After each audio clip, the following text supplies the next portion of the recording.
Hi everyone, নতুন আরেকটি রেসিপিতে সবাইকে অনেক স্বাগত। তো কেমন আছো আমার বন্ধুরা? ভালো আছো তো? তো শীতকালের সবজি দিয়ে আজকে আমি তোমাদের খিচুড়ি বানিয়ে দেখাবো। তো এর জন্য আমি কি কি নিয়েছি চলো তোমাদের দেখিয়ে দিই।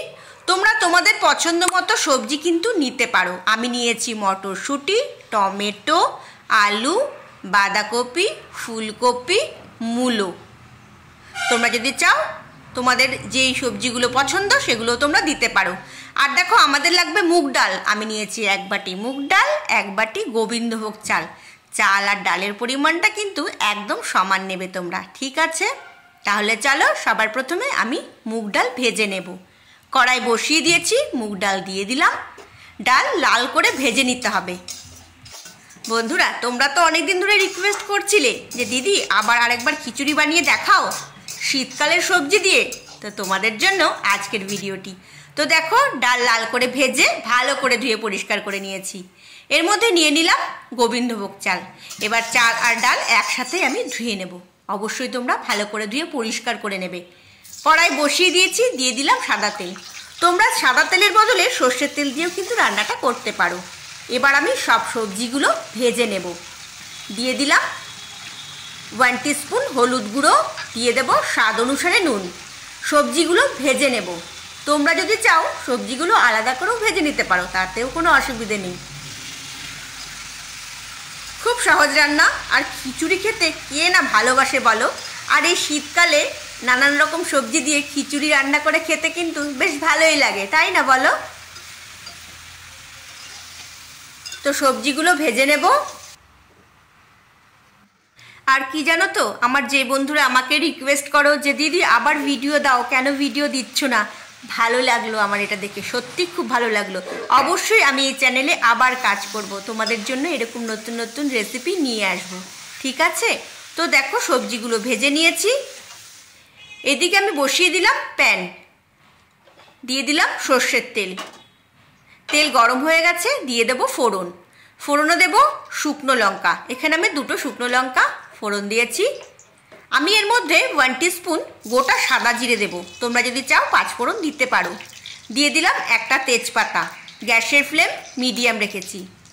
যখন ফোড়ন থেকে সুগন্ধ বেরিয়ে আসবে দিয়ে দেব আদা বাটা। আমি এর মধ্যে আদা বাটা দেব। আমি আদা গ্রেট করে নিয়েছি, তোমরা যদি চাও ভালো করে বেটে দিতে পারো, কোনো অসুবিধে নেই। তো আমি এর মধ্যে আদা বাটা দিয়েছি 1 চামচ। আঁচ কমিয়ে দিলাম। আদা বাটা কষিয়ে নেওয়ার পর দিয়ে দিলাম লঙ্কার গুঁড়ো 1 চামচ, দিয়ে দিলাম জিরের গুঁড়ো 1 চামচ।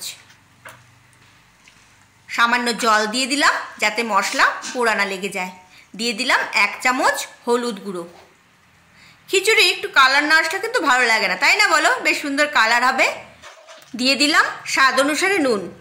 এবার আমি ভালো করে কষিয়ে নেব যতক্ষণ না মশলা থেকে কাঁচা গন্ধ চলে যাচ্ছে।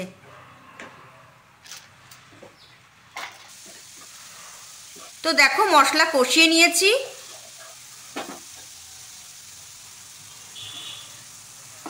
এবার আমি বসিয়ে দেব গরম জল। তো জলটা আমি আগেই গরম করে নিয়েছি। এর মধ্যে দিয়ে দেব ধুয়ে রাখা চাল আর ডাল।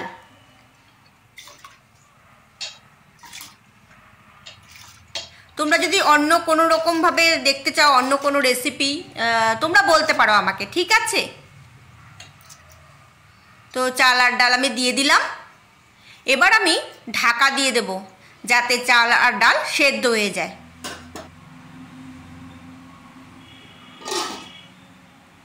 কিছুক্ষণ পর ঢাকা সরিয়ে নেব। চলো এবার চেক করে দেখি কতটা সেদ্ধ হয়েছে। দিয়ে দিলাম পরিমাণ মতন জল। যখন চাল আর ডাল সেদ্ধ হয়ে এসেছে মোটামুটি, তখন আমি আরও কিছুটা জল দিয়ে দিলাম। তোমরা যদি চাও জল একেবারেই বসিয়ে দিতে পারো, ঠিক আছে? দিয়ে দিলাম হলুদ, যাতে এর মধ্যে সুন্দর একটা কালার আসে।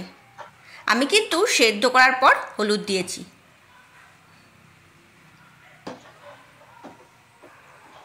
তো চাল আর ডাল ভালো করে সেদ্ধ হতে দেব।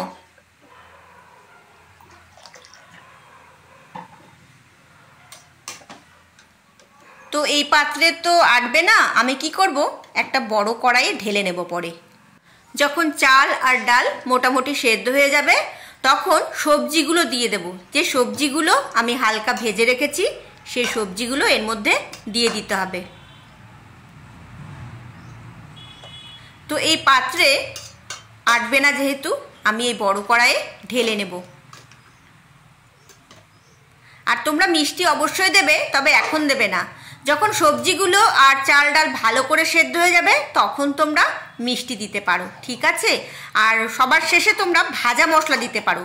তোমরা আগেও দেখেছো আমি খিচুড়ি বানিয়েছি, সবার শেষে ভাজা মশলা ছড়িয়ে দিয়েছি। তো ভাজা মশলা কিভাবে বানাবে?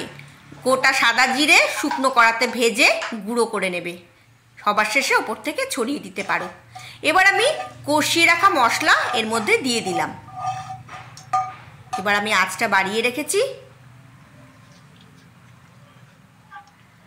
তো পাত্রে মশলা লেগেছিল, জল দিয়ে ধুয়ে সেই জলটাও দিয়ে দিলাম। আর তোমরা অবশ্যই একটু পাতলা রাখবে, খুব বেশি ঘন করবে না, কারণ ঠান্ডা হয়ে গেলে কিন্তু ঘন হয়ে যাবে, তোমরা জানো।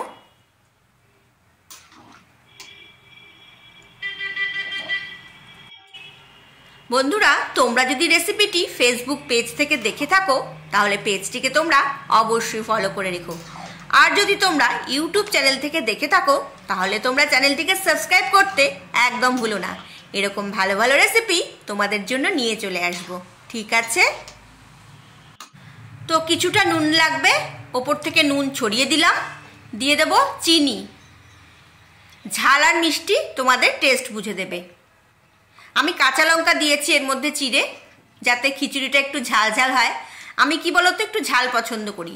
আমার ঘরে খুব একটা ঝাল পছন্দ করে না, তো আমার ঝাল খেতে খুব ভালোই লাগে, তো খুব বেশি ঝাল আমি দিইনি। সবার শেষে দিয়ে দিলাম ঘি। আর আগেই তোমাদের বললাম যদি তোমরা ভাজা মশলা দিতে চাও সবার শেষে ছড়িয়ে দেবে। তো আমার খিচুড়ি বানানো কিন্তু একদম কমপ্লিট হয়ে গেছে। আর দেখেছো একটু কিন্তু পাতলা রেখেছি, তোমাদেরও বললাম খুব বেশি ঘন কিন্তু করবে না। তো গরম গরম সার্ভ করব। চলো বাই।